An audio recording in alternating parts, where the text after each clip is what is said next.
Assalamualaikum warahmatullahi wabarakatuh. Perkenalkan, nama saya Alisa, NIM 20010107014. Saya mahasiswi di Universitas Islam Negeri Antasari Banjarmasin di Fakultas Tarbiyah dan Keguruan, mengambil jurusan Pendidikan Guru Madrasah Ibtidaiyah. Video ini saya buat dalam rangka memenuhi ulangan tengah semester mata kuliah fikih yang diampu oleh Ibu Musyarafah SPD MPD. Selamat menyaksikan.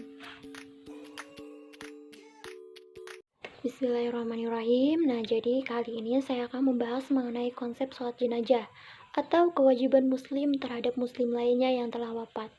Jadi, sholat jenazah ini adalah sholat yang dikerjakan sebanyak 4 kali takbir dalam rangka mendoakan orang muslim. Jenazah yang disolatkan ini adalah yang telah dimandikan dan dikafani. Kemudian mengenai hukum sholat jenazah. Dalam fikih menyebutkan bahwa hukum sholat jenazah adalah fardu kifayah atau wajib dilaksanakan. Hal ini sesuai dengan hadis riwayat Bukhari nomor 1325 dan Muslim nomor 945 yang berbunyi, barang siapa yang menyaksikan jenazah hingga dimakamkan, maka baginya 2 qiraat. Rasulullah SAW lantas menjawab, 2 qiraat itu semisalnya 2 gunung yang besar. Nah, adapun hukum sholat jenazah bagi wanita adalah menurut sebagian ulama berpendapat bahwa sholatnya wanita kepada mayat tidak membayar fardu kifayah kaum lelaki yang masih ada. Akan tetapi, menurut sebagian ulama lainnya, pendapat bahwa sholat wanita dapat membayar fardu kifayah karena sholat mereka adalah sah. Dan pendapat inilah yang paling diterima karena lebih kuat. Nah, yang berikutnya mengenai hukum menunda sholat jenazah yang biasanya terjadi di fenomena di masyarakat kita. Jadi hukum menunda pengurusan jenazah itu adalah perbuatan yang menyelisihi sunnah, bertentangan dengan perintah Nabi Muhammad SAW sesuai dengan sabda beliau yang artinya, segeralah mengurus jenazah karena jika jenazah itu adalah orang soleh, berarti kalian telah mempercepat kebaikan untuknya, dan jika jenazah tersebut selain orang soleh, berarti kalian telah meletakkan kejelekan di pundak kalian. Hadis riwayat Bukhari. Jadi sehingga tidak selayaknya ditunda-tunda kecuali jangka waktu yang sebentar saja, sebagaimana jika ditunggu 1 atau 2 jam atau sejenisnya. Adapun untuk menunda dalam jangka waktu yang lama, maka perbuatan yang zalim terhadap si mayit, sebab jika jenazah tersebut adalah orang soleh, dia akan meminta segera dimakamkan. Nah, jadi hukum untuk menunda sholat jenazah ini atau memakamkannya ini adalah apabila kita tunda ini menyelisihi sunnah karena Rasulullah SAW itu memerintahkan untuk mempercepatnya. Tapi tidak apa-apa jika hanya menundanya 1, 2, 3 jam. Tetapi jika berhari-hari, misalnya hari ini meninggal, kemudian sore ini meninggal, kemudian besok pagi atau siang baru dimakamkan, maka itu menyelisih sunnah Nabi Muhammad SAW. Berikutnya mengenai hukum mensolati jenazah yang mati syahid. Nah, jadi syahid ini adalah orang yang meninggal dunia di tangan-tangan orang kafir saat berperang.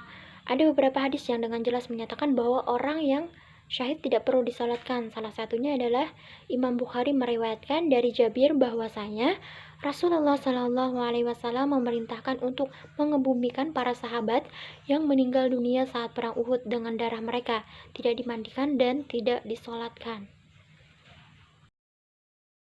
Nah, yang berikutnya mengenai hukum mensolati jenazah bayi yang keguguran atau meninggal waktu melahirkan. Jadi mazhab As-Syafi'i menyebutkan bahwa bayi yang lahir keguguran bila sempat menangis atau istihlal maka diperlakukan seperti orang dewasa, yaitu dimandikan, dikafani, disalatkan dan dikuburkan. Namun bila tidak beristihlal atau tidak menangis akan tetapi ada tanda kehidupannya, tetap disalatkan dalam pendapat yang azhar demi kehati-hatian.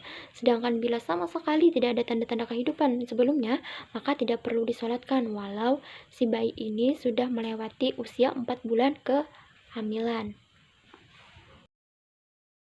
Kemudian, jika ada pertanyaan mengenai apa sih perbedaan sholat jenazah dengan sholat fardu. Nah, jadi yang membedakan sholat jenazah dengan sholat fardu adalah bahwa sholat jenazah itu tidak terikat waktu.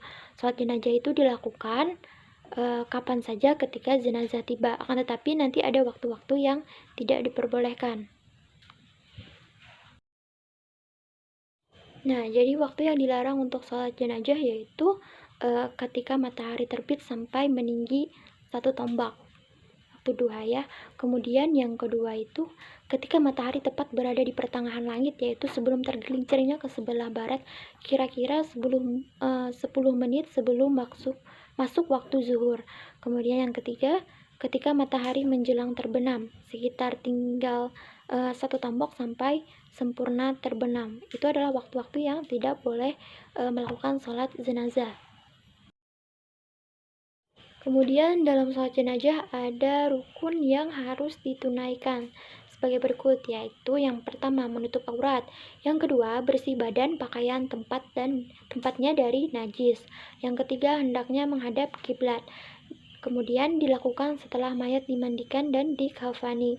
Kemudian letakkan jenazah di depan imam, kecuali orang yang melakukan sholat gaib gitu.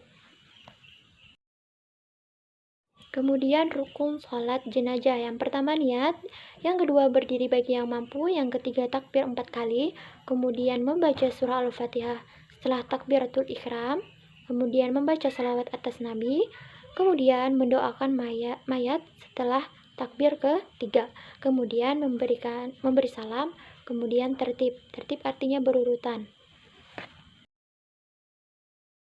Kemudian mengenai sunnah sholat jenazah, yang pertama yaitu mengangkat kedua tangan pada setiap kali takbir, kemudian merendahkan suara bacaan, kemudian membaca kalimat ta'awuz atau a'udzubillahi minasyaitonirrajim, kemudian banyak pengikutnya.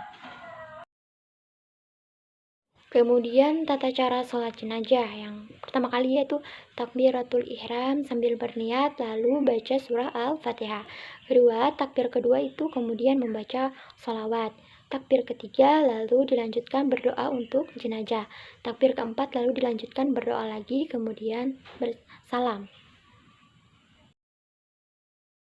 Berikutnya ini mengenai pengurusan jenazah yang dimutilasi. Jadi pendapat yang dimukakan oleh Imam Syafi'i, Imam Ahmad bin Hambal, dan Ibnu Hazm berkap tubuhnya, termasuk di dalamnya mayat yang dimutil itu tetap dimandikan, dikafani, dan mereka mengatakan bahwa tidak ada bedanya tubuhnya lengkap dengan yang ada hanya anggota badannya saja. Jadi pendapat ini mewajibkan memandikan anggota tubuh mayit yang dimutilasi seperti wajibnya memandikan jenazah yang anggota tubuhnya lengkap.